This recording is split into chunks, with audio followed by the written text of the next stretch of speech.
All right, so we're going to get started. Thank you all for coming. Welcome to our Diversity at Emerson webinar, specifically talking about opportunities beyond the classroom.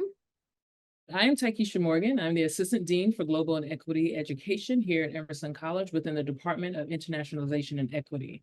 I'm going to share a little bit about myself. I think it's important as we sit and do these type of panels, you know a little bit about who I am. I've been at Emerson College for 17 and a half years, so quite a long time. And I've worked in multiple different positions. I've also worked on two of our campuses, of course, here in Boston, where I am sitting in my office, but also I spent 5 years working on our Netherlands campus, our Dutch campus in Castlewell, Netherlands for 5 years, where I head up the student affairs department. And I served also as one of the as part of the senior leadership for that campus. I am a first-gen college student. I am also a child of an immigrant. I am also a Black queer woman, navigating my way through the world. I'm also an avid traveler for the college, representing Emerson on different campuses and collaborative degree programs we have in places like Paris, Switzerland, and of course, a campus in the Netherlands. So I stay on the road often, and I work with students here domestically, especially BIPOC and underrepresented and queer identified students about the study abroad experience and understanding what that looks like for them. Maddie, next slide. So I'm here today to talk about our study abroad experiences. Emerson is a small school for an American-sized school, but I always say we're pretty mighty. We have three campuses. We have across our Emerson Boston campus, Emerson Los Angeles, and Emerson Castlewell, located in the Netherlands. These are some of the programs that we do offer. So domestically, of course, Emerson Los Angeles, and we have a fabulous colleague here who's going to talk more about that coming from LA. We have our Washington, D.C. internship program. Our abroad programs include Castlewell, that is owned and run by Emerson College, Berkeley Valencia, exchange programs, global pathway programs, non-affiliated programs, and global degree programs. We have a little bit of it all.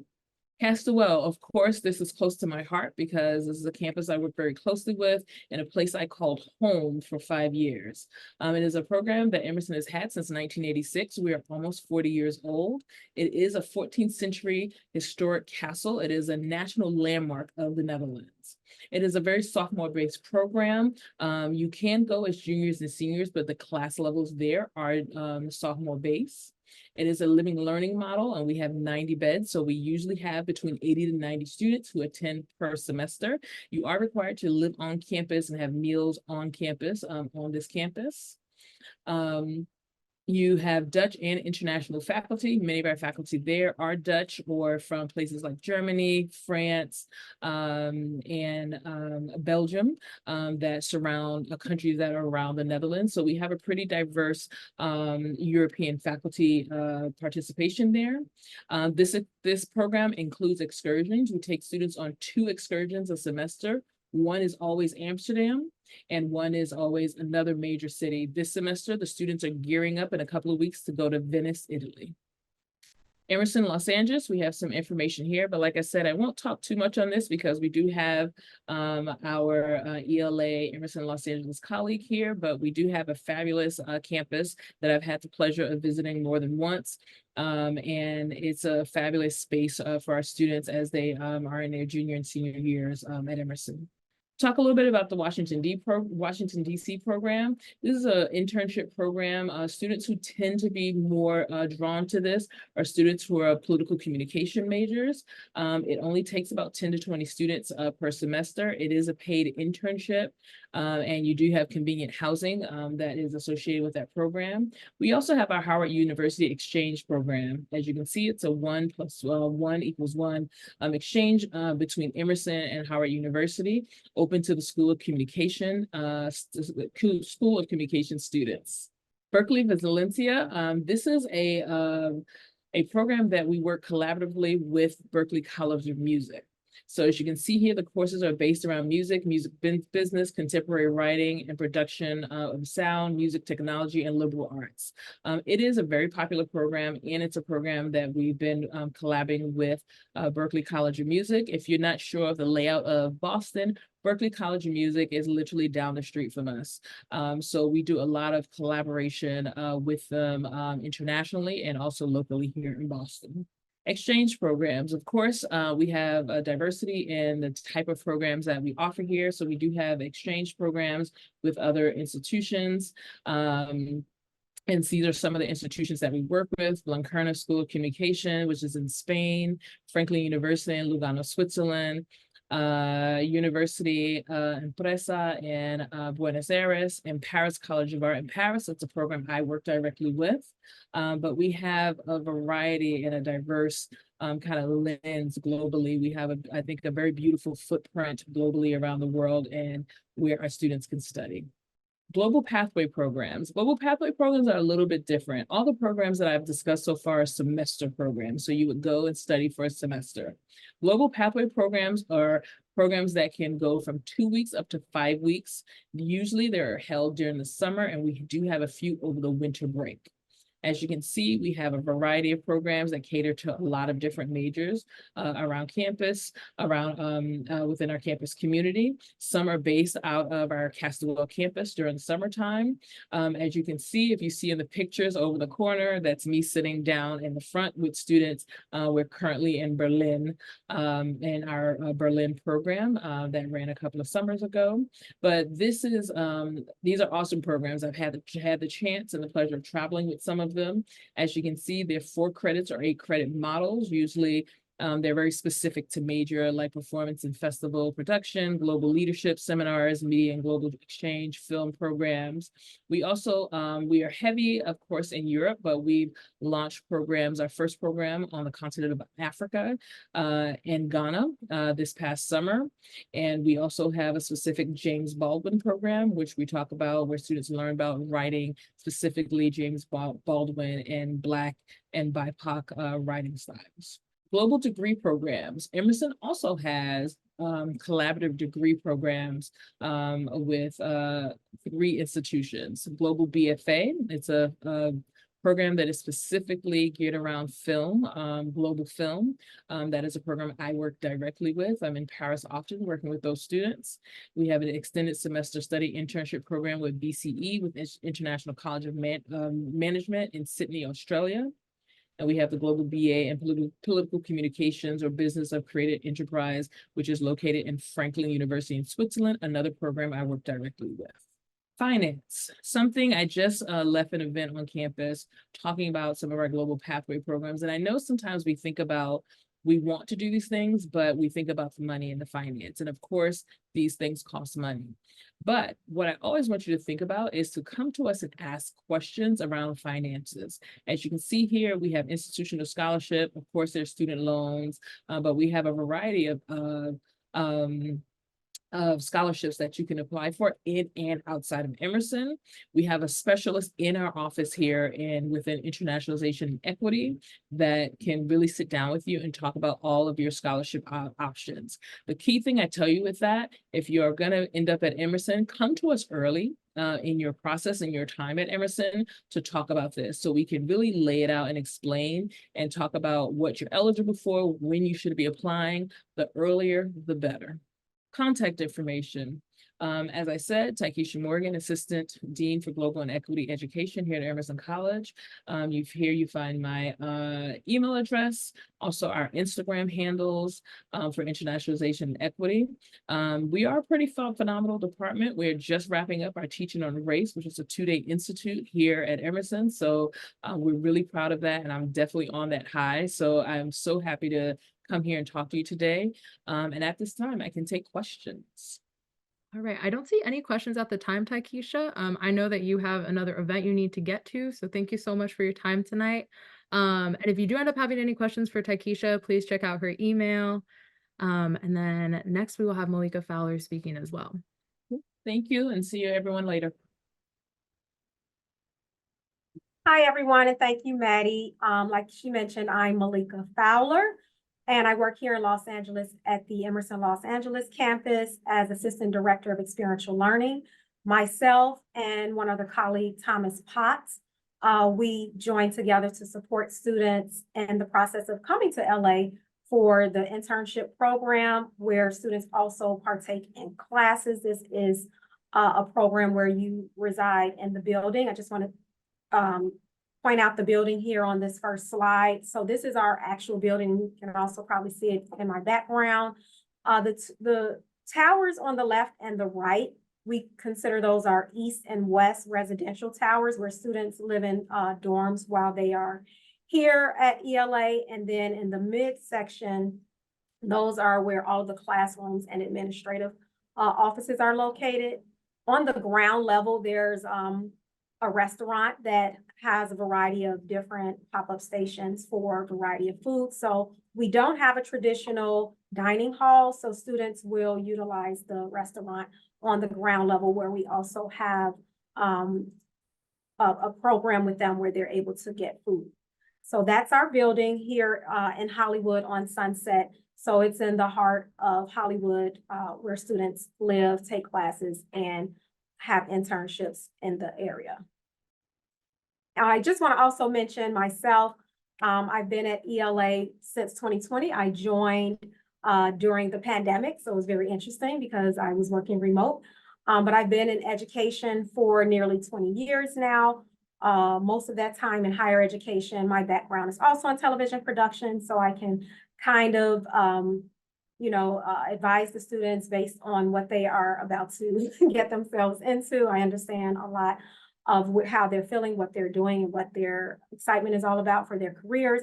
I'm also a first-gen college graduate, so I definitely take into consideration students who may be going down the same path, where I also partake in the organization FLI, that's FLI. FLI is for first generation and low income students, to ensure they understand some of the nuances and how to go about their journey being the first one, the trailblazer perhaps of their family. And just like most college students, even just bringing them up to speed on things they don't know that they don't know. So I definitely appreciate the opportunity to partner with students, especially those first generation students. And we do have opportunities for them to gain different resources and meet other students like themselves while they're here in Los Angeles. FLI does also exist on the campus in Boston. So that's just a little bit about me. You can advance, Maddie. All right, so what is ELA? As I mentioned, ELA is a residential, academic, and career development program where it's open to our juniors and seniors of any major. Many times students think if they're not in a visual media arts major that ELA in Los Angeles is not for them, but that is not true. You'll learn a little bit more about some of the opportunities students have in other majors later in my presentation. So students are learning experientially through internships, upper level courses, and valuable career development and community engagement programming. So this overall robust program, it encompasses everything that a student is able to absorb for the enhancement of their overall professional development as they move forward in their careers. Why should students consider ELA? Like I mentioned, it is one of the most robust opportunities that's going to get you on the path to your career, where you can absorb a lot all at one time. You being in LA, you're getting a chance to meet other professionals, other students even that you may not have known while you were in Boston. And you're building an LA network through professionals here as well as peers. It's unique in a way that there's nothing that really exists like this. Yes, there are other colleges who have LA programs, but we're one of the few that actually have a campus here in LA and a staff to help develop students on their way to their careers as emerging professionals. So that comes with a lot of hands-on learning and just access to professionals and opportunities, and just getting a chance to really get immersed in the industry where a lot of this happens. Like I said, I come from a television production background. I'm from Chicago, went to school in downstate Illinois. We did have an LA program, but it was not even close to this. We did not have a building or support if we chose to come to Los Angeles. So students really get a chance to get that proper guidance and support before they are on their own. Next slide. So planning for ELA, Emerson Los Angeles. Students, although our program is primarily for juniors and seniors, and that's based on credit criteria, it's never too early to start planning for ELA. We encourage students from day one, when you're planning out your classes with the Academic Advising Center. If you think, you don't have to know for certain or be accepted or anything, if you think you want to come to Los Angeles, you should start registering your classes accordingly, where you have the ELA program in mind to make sure that you're taking the necessary courses that will be only available in Boston. ELA is for one semester. So, and that's in your junior or senior year. So you don't have all of the same courses. So from day one, you want to make sure your academic registration is going to align with what's needed by the time you're junior or senior coming to the ELA program. So you want to complete all your liberal arts requirements in Boston. Those are primarily those lower level courses, general classes that you will need to have completed before coming out to Los Angeles, because our courses are mostly upper level. And you want to reserve or save at least 8 course credits. You don't want to take everything, and then when it's time to come to Los Angeles, you're like, I've taken everything. I don't have any more courses to take. So you want to save at least 8 course credits so that you can take those in Los Angeles. In addition to that, you want to reserve 4 internship credits. What I mean by that is there's a course which is the academic framework of how you earn credit when you do your internship in Los Angeles. So it's an actual course. So in addition to what's required on your degree plan, you also want to make sure you are saving 4 credits for internships. ELA requires students to be full-time, so that will be 12 to 16 credits. Again, as long as you're planning out ELA while you're registering with academic advising, you'll be okay, and you'll have those credits saved. Also, you always want to keep in mind that Emerson as a college limits internship credits to 13. So you can only earn internship credit, 13 credits worth of internship. So if you're doing an internship your sophomore year, your junior year, and you're getting credit for that, you want to make sure you save at least 4 credits for that. So when you take the course, the internship course, you will have those 4 credits to earn by completing an internship. We can always go into those details further. We have sessions throughout the year, and also some of our staff visit Boston for info sessions to learn more. So we can always go over that, but the Academic Advising Center will be a great starting point for you to understand how to ensure your registration keeps ELA in mind. All right, so applying for ELA. So you must apply and go through an acceptance process for the Emerson Los Angeles program. And our applications are available for the academic year starting in every September. So for example, this is 2024. In September of 2024, the application will open for students for the following academic year. So if you want to attend Los Angeles fall of 2025 and spring of 2026, that's how that will work. So it's always in September for the upcoming academic year. In our program, you can come either in the fall or the spring. We do have a smaller cohort in the summer, but most students join us in the fall or the spring. Regardless of which semester you come for, you should start the application when it opens in September.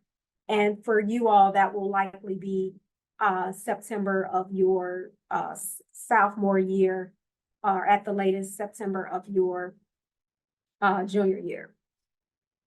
And the minimum GPA is 2.7. You should have 48 credits at the time that you're applying. And by the time it's the start for your program to take place, you must have 64 credits. That minimum 64 credit requirement is because companies have that requirement. They want students who have had some experience in college, maybe have even had other prior internship experience or internship credit. So you must have 64 credits completed by the time your ELA semester starts. But if you're applying in advance of you having those 64 credits, just make sure you have 48 and that your GPA is at a minimum of 2.7. All right. So once you're accepted, what's next? Students learn about acceptances in February of every year. So you apply in September and you'll know the following February.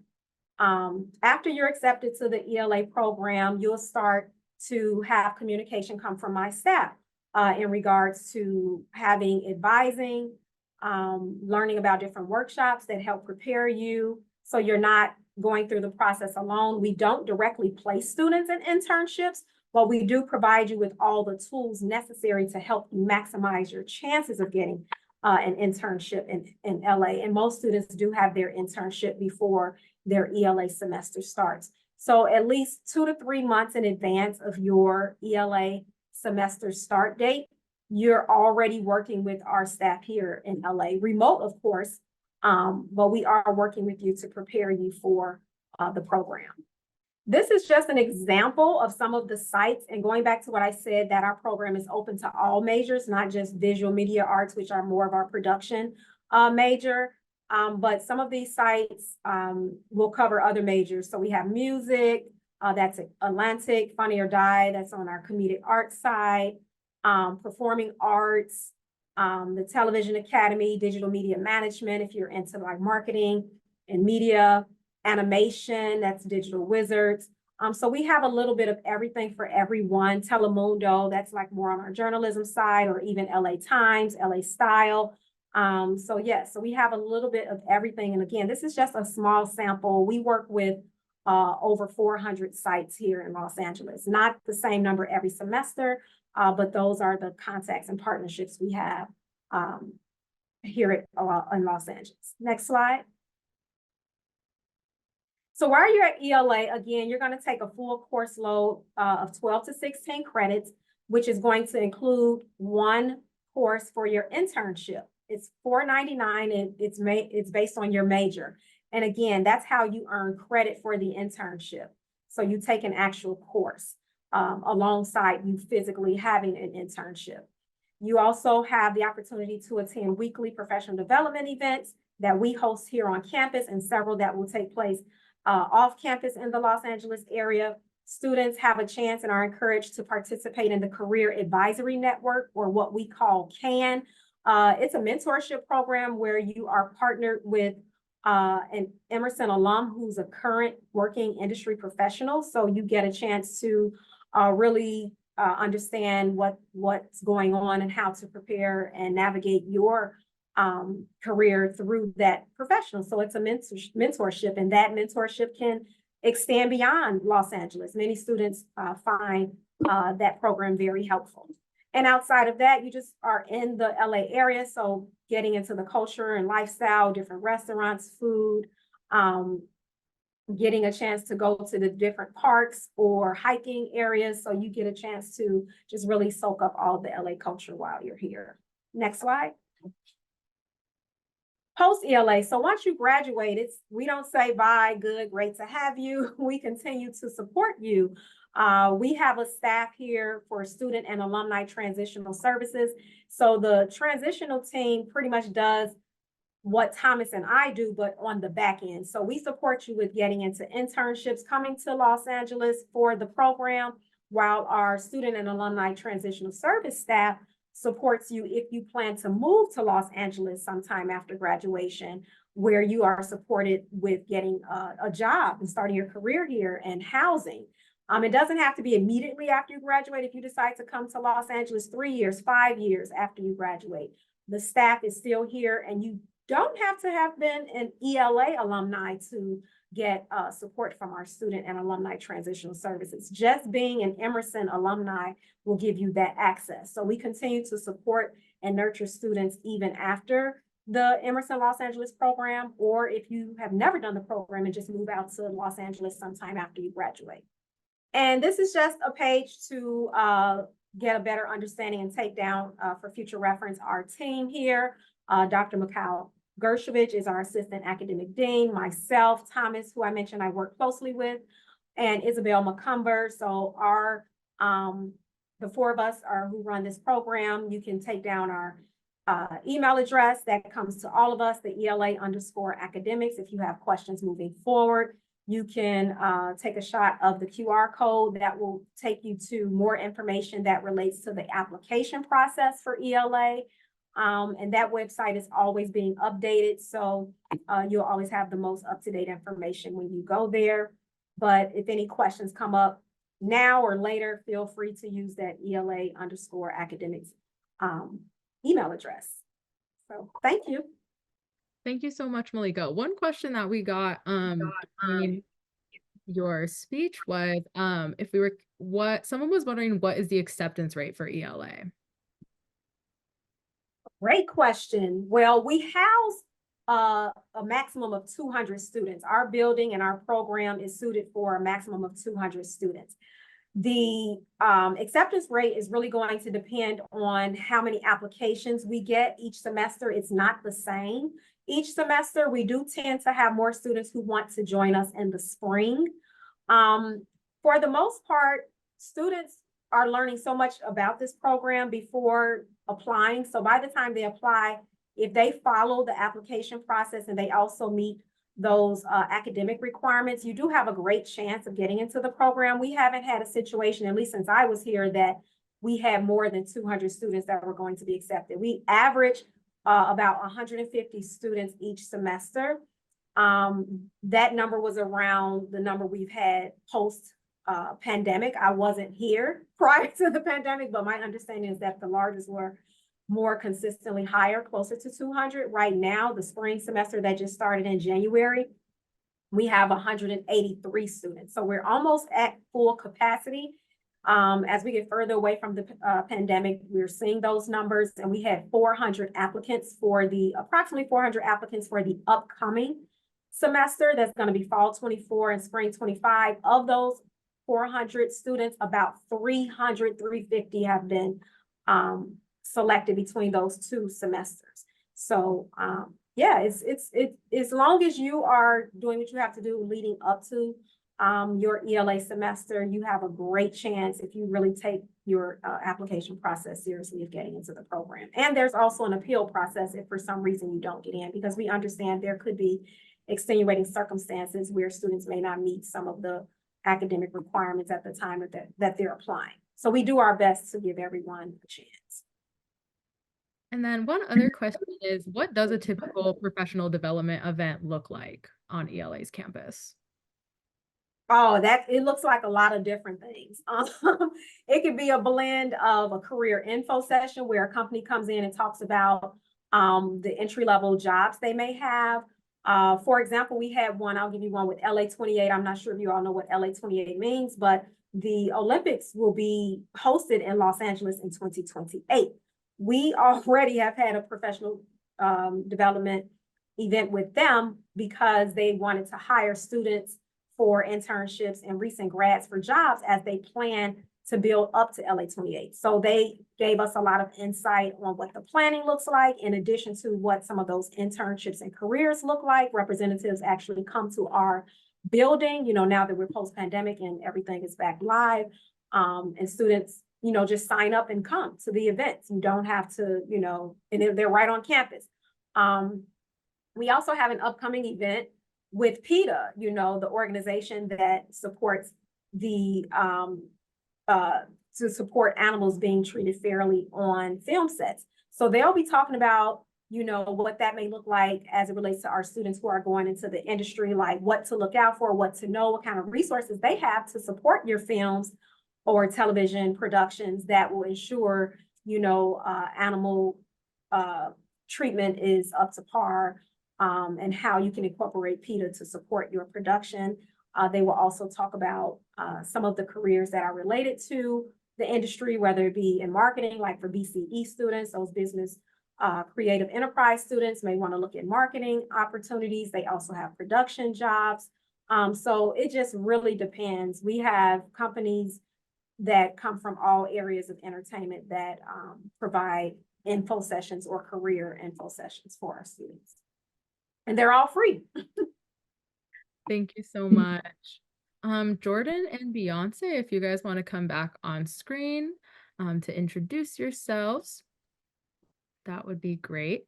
So Beyonce and Jordan are our student representatives here today.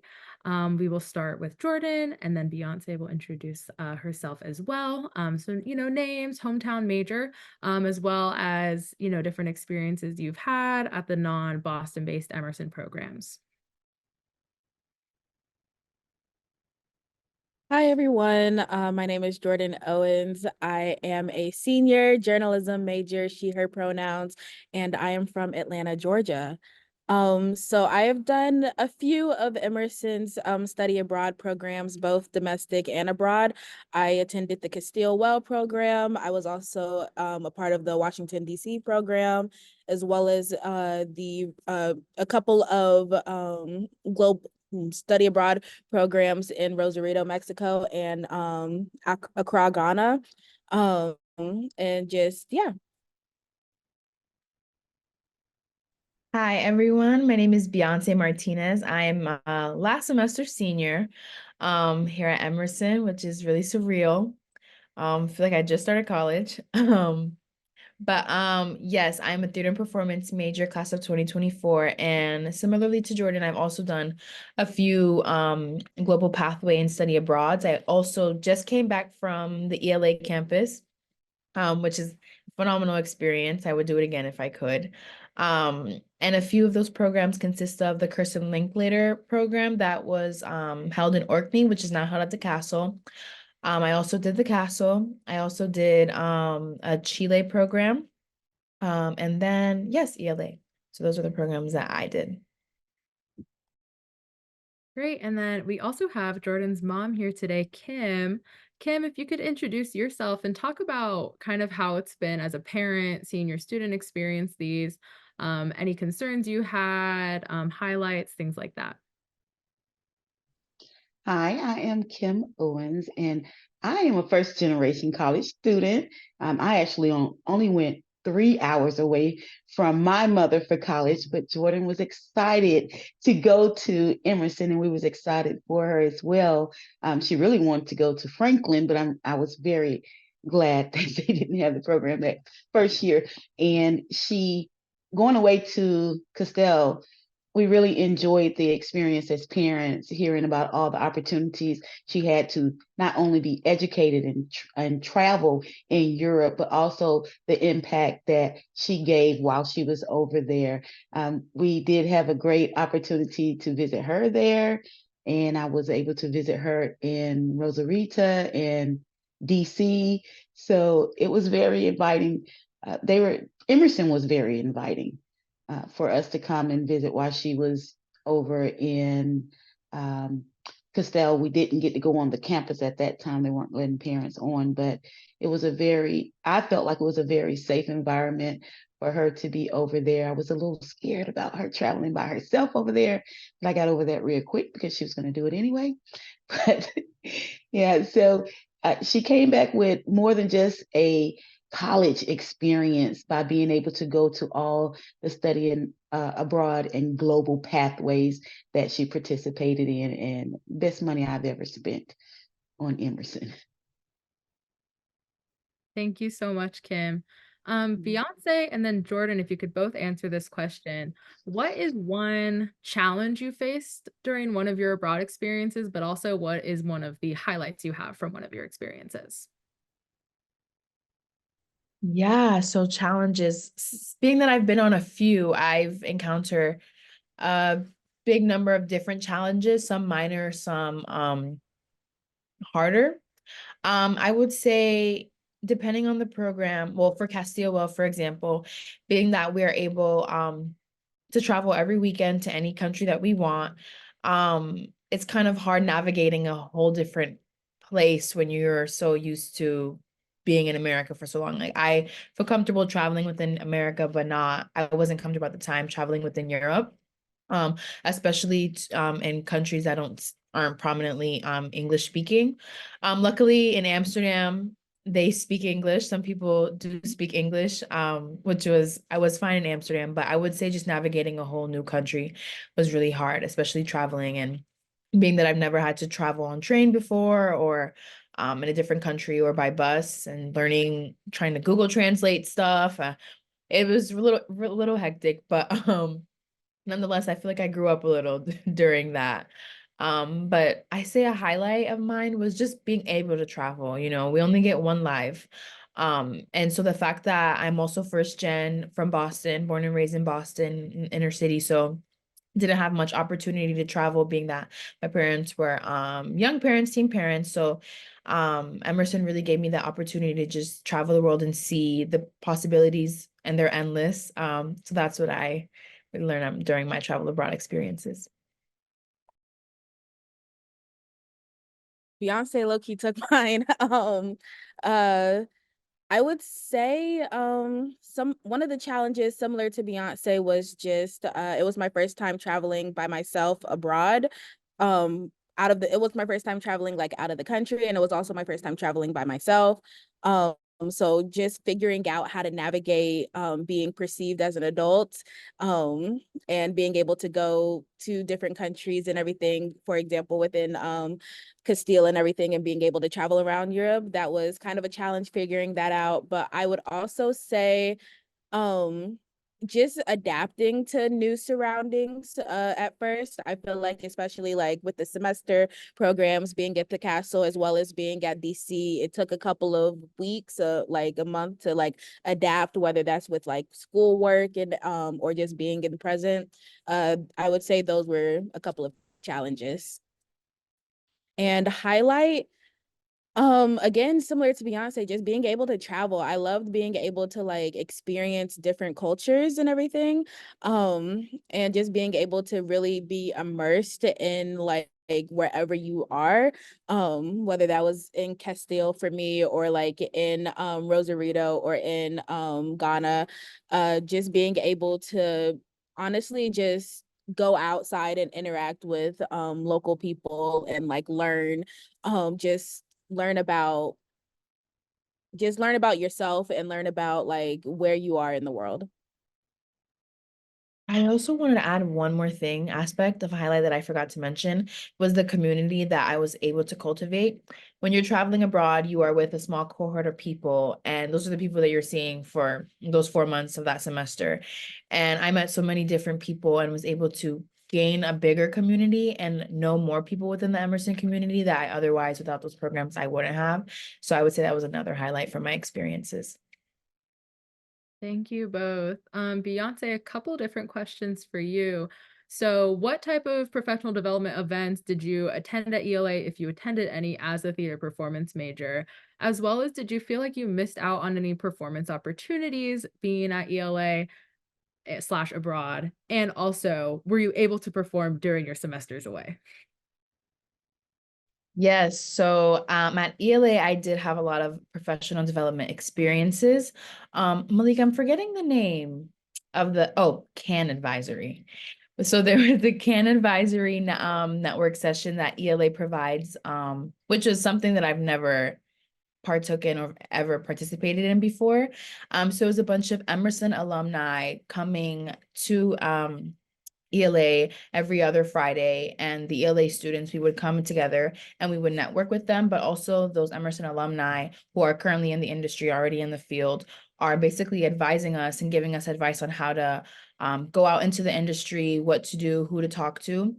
And our cohort groups are based off of our major. So my CAN advisory person, he was really versed in theater, film, and that's my major. So we're all put with people who have similar interests like us, and who are already in the industry. And then can you remind me of the second part of the question? Yeah, second part was more about performance opportunities abroad. If there are any, do you feel like you missed out on that type of thing as well? Yeah, I unfortunately didn't get to perform much abroad. At ELA, I did my internship, so I was surrounded by theater arts. I did an internship at the Groundling School in Theater, which is a really well-known comedy theater in Los Angeles, and I think around the world, United Mhm. States, I think. Yeah, And so Beyonce, what about your the screening we came to? That was a performance. You can forget about that. I did forget about that. And at ELA, so I took a business of acting course with the infamous Brad Lamack. So if you have decided to come to Emerson and you go to ELA, please take his course. And it was basically that class he's a business manager, so he taught us about the business side of theater, and film and acting, and basically how to build yourself up from the ground up as an actor. And that course for me as a senior going into the industry soon was so beneficial. And he had us put together a scene that we filmed a scene with our classmates, and then a welcome to me kind of monologue video showcasing who we were, and also to showcase our acting skills and how flexible and diverse we can be as actors, and our different basically skill set levels. And it was all student work filmed, and then he had us screen it at the Emerson ELA screening room, and he invited all of his managers, talent managers, and agents that he knows within the LA community. And then they came and they saw it, and we all had our stuff showcased. And then from that experience, I've have like talent managers reaching out to me, because he put it up on breakdown services so that it's open for the public. And I have talent managers reaching out to me and asking me what are my plans. And I'm pretty sure my other classmates have the same experience. So that was definitely the highlight of my ELA experience. But in terms of performing abroad, except for ELA, I didn't get to as much, but I did see a lot of art and theater, which I think was really cool. Just seeing how theater and acting is so different around the world, but also has the same impact was really beneficial. Thank you. Jordan, someone was wondering what were the different types of multimedia storytelling and journalism work you learned about on your study abroad in Ghana? Yeah, so similar to our multimedia course here at Emerson in Boston campus, you learn about photography, videography, audio as well. And we were able to create a documentary based on the things that we experienced in Ghana. So some people's topics were music and dance in Ghana. Some was culture. Mine was journalism in Ghana, which was very interesting because we were able to go to a very popular TV station, broadcast news TV station in Ghana, and just like look at and film and talk to professionals. And we were able to look at different alternative forms of journalism as well, and just basically really understand what it means to be an international journalist through the lens of like a camera. And it was really amazing to put on a long form documentary like that. So, and we were able to screen our documentaries to the public at the end of our study abroad. Great. A question for Kim. How did you and your student communicate during the different abroad programs? I have such a great communicator. As a student, she allowed her mother to call her quite a bit. She had WhatsApp, what's up, something like that. Yeah, so we used that, and we actually videoed live through WhatsApp. Yeah, so I was able to see her. So that helped me not miss her a lot. The only thing I did not like is when she was traveling through Europe. We had Life 360. She told me that it didn't work over there, and I believed her. So I wasn't able to track her. But when she was in Mexico and Ghana, I tracked her on Life 360. So it works over there, and you can see it. Great, thank you, Kim. And then one other question is, and Jordan or Beyonce, either of you could, or both of you could answer this. What is the transportation for students like back and forth between the different domestic and abroad programs? So for the Castle for LA, what does transportation look like?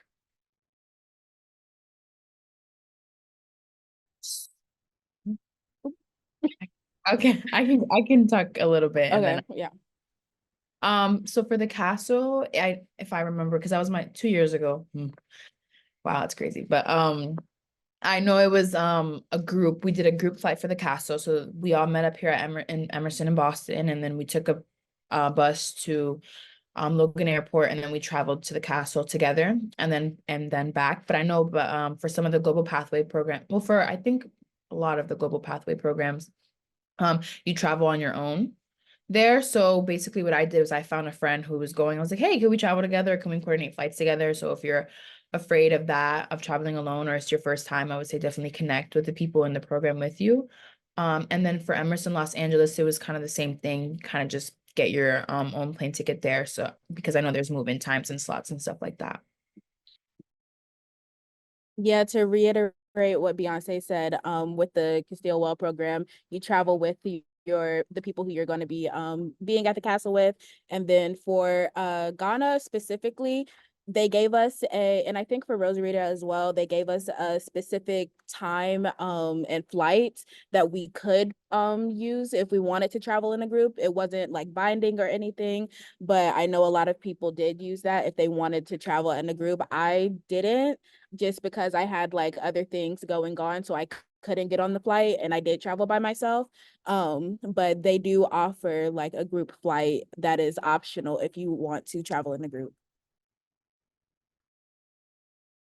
Okay, great. Thank you. If anyone has any other questions, now would definitely be the time to put them in the Q&A chat as we are reaching kind of the last couple minutes of our program here tonight. One last question I have, if Beyonce and Jordan could both answer them, is what is one abroad opportunity you've heard about at Emerson or an abroad opportunity in general that you wish you could have done during your time here?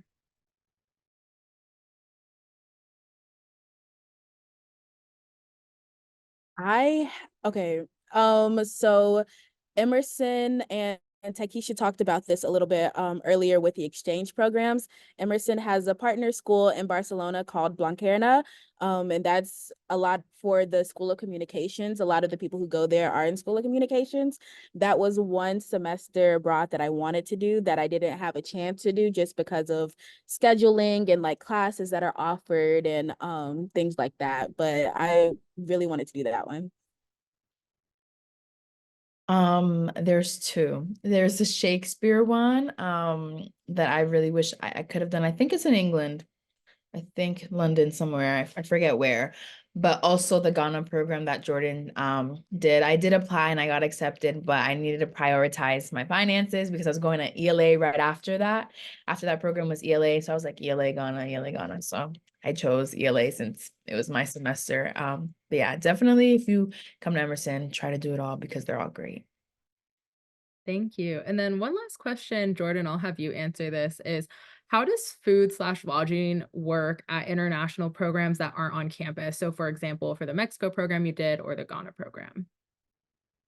So in terms of lodging, that's something that the school sets up themselves. When you pay and everything for the global pathways and everything, the lodging comes with it, so you don't really have to worry about that. In terms of food, it is you're kind of on your own, except for certain meals. That was for me, my case with Rosarito and with Ghana, it may be different on other like global pathways, but for most of the meals you would go like with the people you were with and find food in the city, or for certain events and certain days we would all eat together.